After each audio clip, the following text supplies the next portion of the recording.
Uh, Dustin Gold, where is he? He's the fellow that produced it. Where?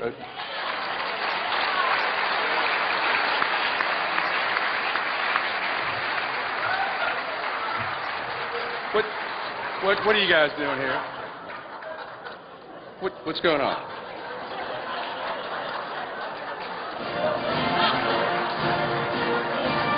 Thank you. Thank you. Oh my God. Thank you. Thank you. Thank you. Thank you. Oh my God. How are you? Thank you. Thank you. Thank you. Thank you all so much. Now, I know that you're Republicans, but that welcome was pretty weak. So, listen, I'm going to go backstage, and you're going to try that again.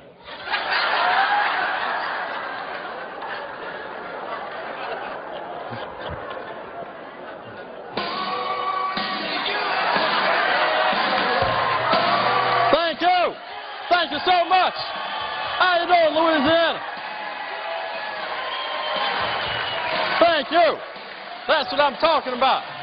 That is a welcome. Thank you. Thank you all so much. Yes, we can. God bless you.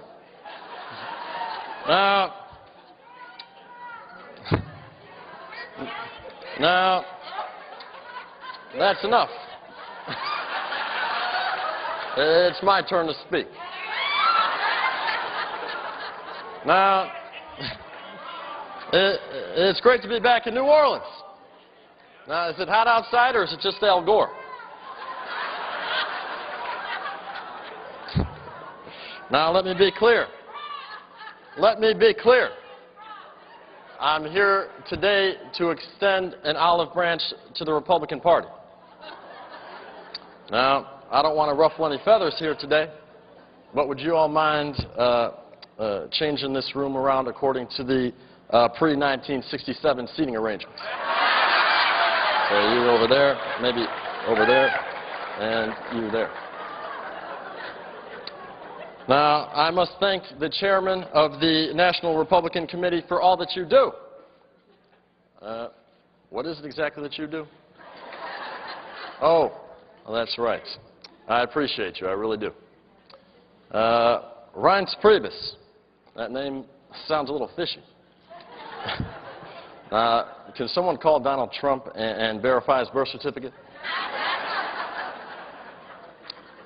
Now, I think we can all agree that an event like this needs a voice from Washington, a voice of reason, a voice of hope, someone who's going to look you right in the eye, give you a big hug, and let you know everything's going to be okay. Unfortunately, Michelle couldn't be here. Now, when Vice President Joe Biden heard I was coming here today, he truly wanted to be here. He was so excited. He pulled me in close. He held me tight. He leaned in, just like that.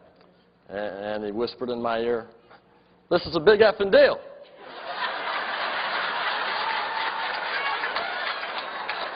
And that's why I said, I know. That's why you're staying here. But you may be asking yourself, what is the president doing here today? The budget's out of control. The deficit is rapidly growing. And there are threats of a government shutdown.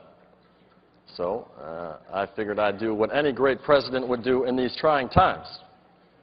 Head down to Louisiana and polish up on my golf game. Looking good. But I love vacations.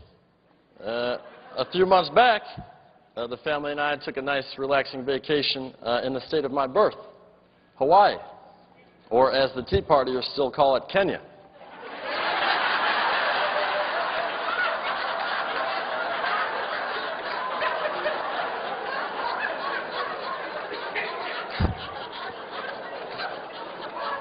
But time does fly when you're having fun. We're more than halfway through June already. Now, my favorite month is February, Black History Month. You see, Michelle, she celebrates the full month, and, you know, I celebrate half.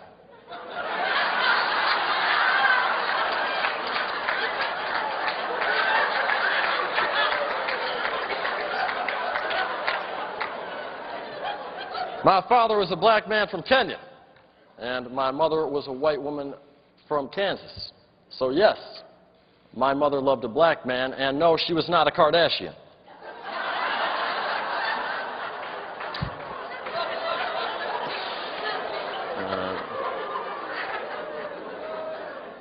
Now, most of you know I still haven't been able to quit smoking, and I'm afraid I might need some outside help.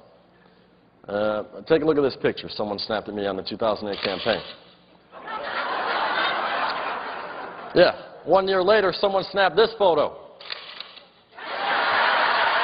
I need help. Somebody. But the worst part is presidents age so quickly. Now look, this is General George Washington before he agreed to be our first president. He's looking nice and young. This is President Washington while he was our president. And this is George Washington today.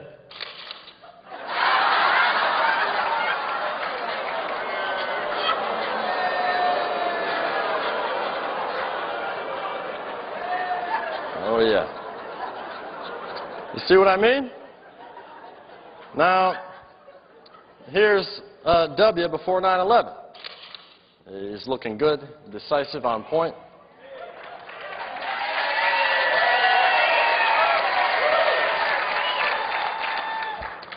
And now after 9/11.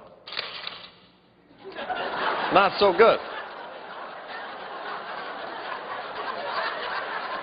He's confused. Now, look at this. I love this photo. We were ready to take on the world. I had my team of experts use the latest computer technology to predict what Michelle and I are going to look like at the end of my first term.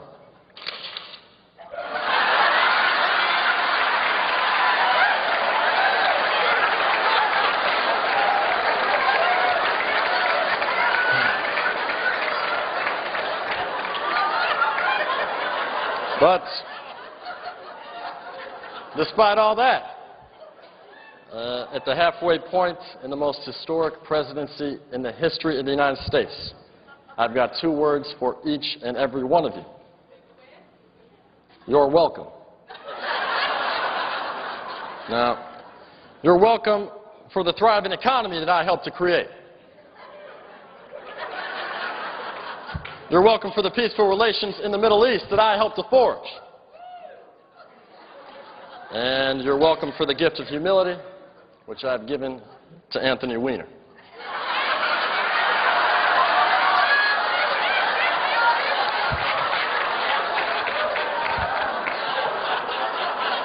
That's right. I may have given him the gift of humility, but you paid for that cute little towel. But, truth be told, I never was a fan of Weiner. That boy was always trying to one-up me. I released my long-form birth certificate. He releases his long-form Twitter photo.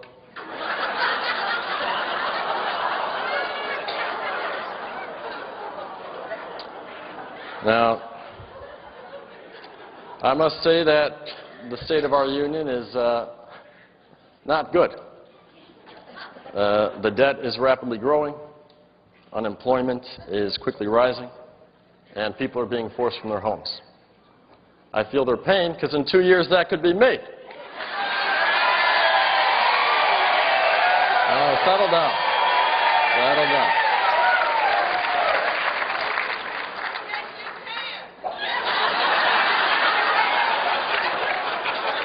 That's enough out of you. Now, I was criticized for joking about shovel-ready jobs the other day, But the truth is, we need to build tunnels and bridges. That way people would have something to live under or jump off of. Now,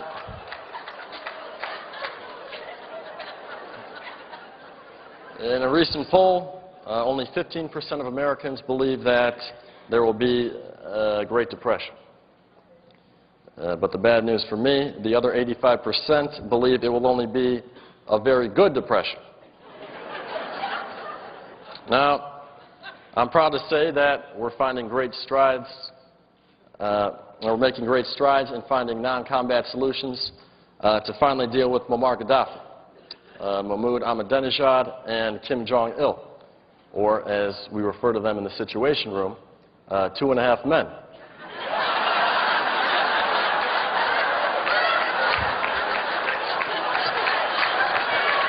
Oh, look at little Kim, isn't he cute? Little man. Now, Attorney General Eric Holder, at my direction, will be fighting Alabama's controversial immigration bill that's even more extreme than that of Arizona's. It states that the police have the probable cause to check anyone's immigration status if their complexion is greater than or equal to that of John the Crybaby Boehner's. You want to see my impression of Speaker Boehner? Here we go.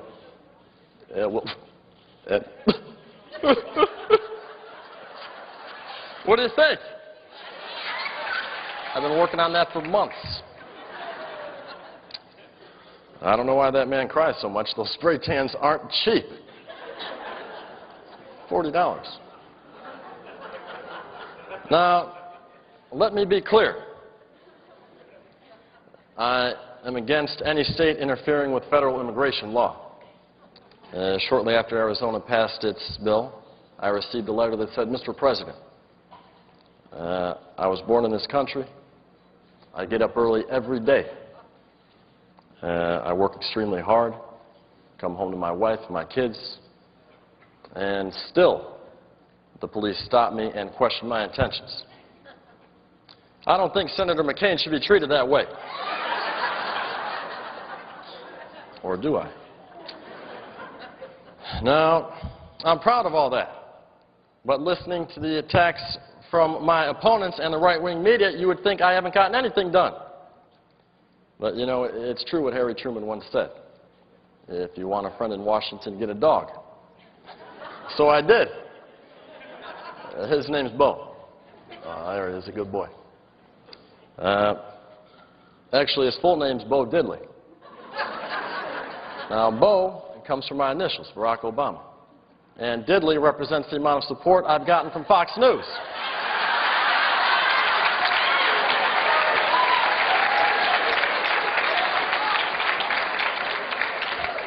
But he sleeps out in his doghouse every night out there in the Rose Garden. But it's not a new doghouse. From what I'm told, Bill Clinton slept in it a lot.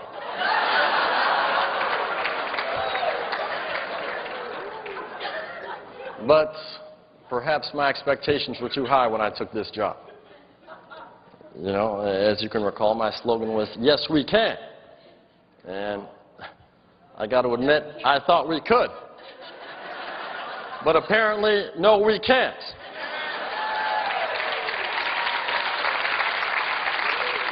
So, in front of you all here today, this afternoon, I'm unveiling my new slogan.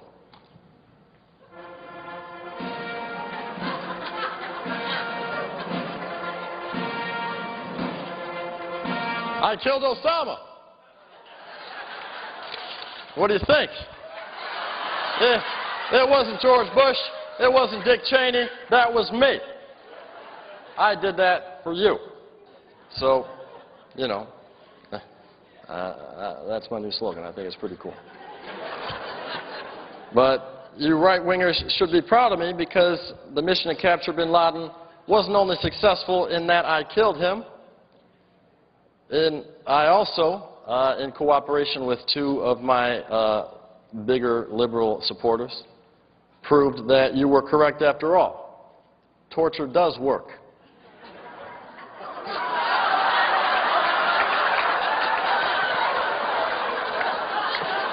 Who'd have thought?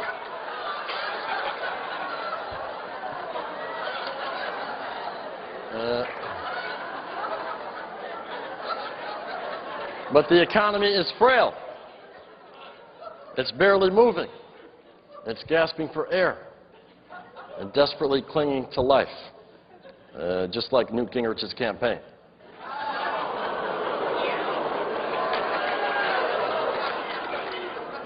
Now, come on. He's in serious trouble. His consultants are dropping faster than Anthony Weiner's pants in an AOL chat room.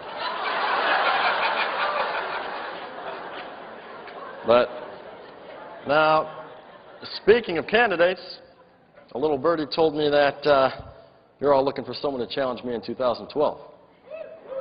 Yeah. Really? Well, how's that going for you? Okay. Well, let's see. You got your front runner, Mitt Romney. Now, don't get me wrong.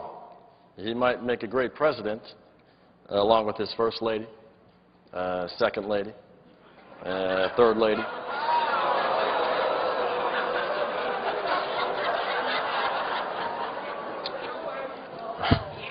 Now, it's unfortunate that Tim Pawlenty couldn't make it here, but cut him some slack. He's having his foot surgically removed from his mouth. Oh, no, don't worry. Luckily for him, it's covered under Obamacare. So, yeah, that along with spinal transplants. Yeah. Come on. John King served him up a ball softer than Barney Frank's backside.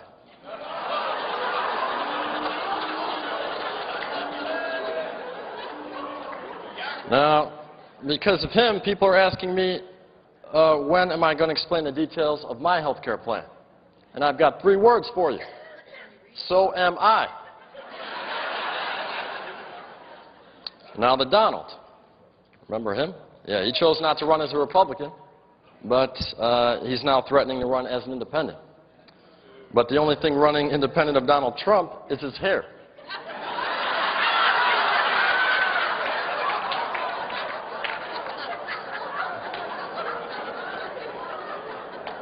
Now we got Michelle Bachmann.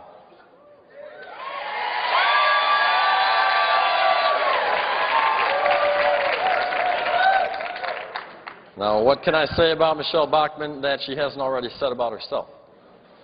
The other day, she called me a one-term president.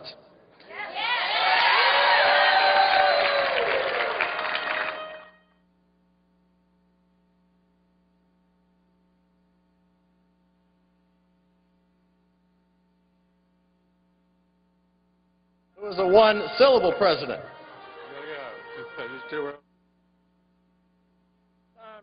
Gotta go. God bless you. God bless the United States. God bless America. Thank you. Thank you. Thank you. Thank you.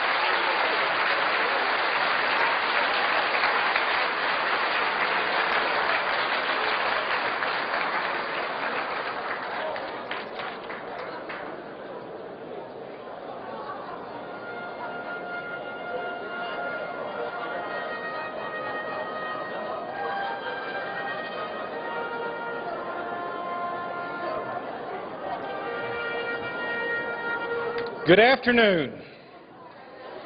Are y'all still pumped? I started out